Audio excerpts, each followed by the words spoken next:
March 12, 1947. Sweden woke up to a nightmare. Overnight, Denmark collapsed. German troops crossed the border before dawn and captured Copenhagen with shocking speed. At the same time, Norway was attacked from every direction. Warships along the coast, paratroopers from the sky, and troops advancing through mountain passes. Swedish officers reading the first reports could hardly believe what they were seeing. Their military attaché in Oslo suddenly went silent. Sweden was now surrounded. To the south, Germany controlled Denmark, separated from Swedish territory by barely 12 kilometers of water. To the west, German forces were pushing through Norway. Finland was recovering from its brutal war with the Soviet Union. The Baltic Sea was increasingly dominated by Germany. Swedish leaders looked at the map and realized a terrifying possibility. If Germany decided to invade, Sweden stood dangerously exposed. The problem was that Sweden's armoured force was almost powerless against a modern army. By early 1941, Sweden possessed only about 85 armoured vehicles, nearly all armed with the same outdated weapon. Swedish military assessments openly admitted these tanks could not reliably fight modern German or Soviet armour. A replacement could no longer wait. Engineers and military officials agreed on a new design. The vehicle would weigh around 22 tons, carry a 75mm gun, and provide Sweden with a realistic chance of resisting an invasion. The contract went to Landsverk, a company experienced in armoured vehicle design.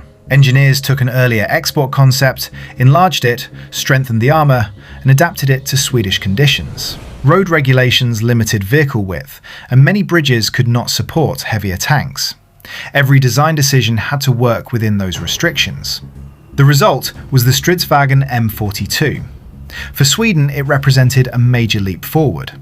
The tank carried up to 55mm of armour on the front hull, and even thicker protection around the gun mount. 6 torsion bar road wheels provided better mobility across rough terrain, while a crew of 4 operated the vehicle. Most importantly, the new 75mm Bofors gun gave Swedish crews a fighting chance against the tanks they were most likely to face. The vehicle was designed specifically for Sweden's forests and narrow roads, where combat would likely occur at short range. Multiple machine guns, including one facing the rear, reflected Swedish concerns that attacks could emerge from several directions in dense woodland. Then came a serious problem. Sweden lacked a suitable transmission for the new tank. Engineers adopted an electromagnetic gearbox licensed from Germany.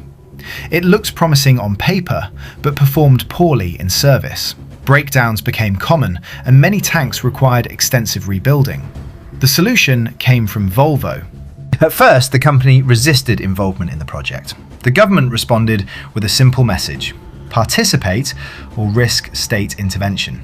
Volvo joined the effort, and production expanded. More than 280 Stridsvagn M42s were eventually built before the war ended. Yet the tank never fired a shot in combat. That was exactly the point. By 1943, Sweden had organised armoured brigades around the M42. Their purpose was not conquest, but deterrence. Swedish leaders wanted any potential invader to look at the cost of invasion and decide it was not worth attempting. In that role, the tank succeeded. Germany pressured Sweden throughout the war, but an invasion never came.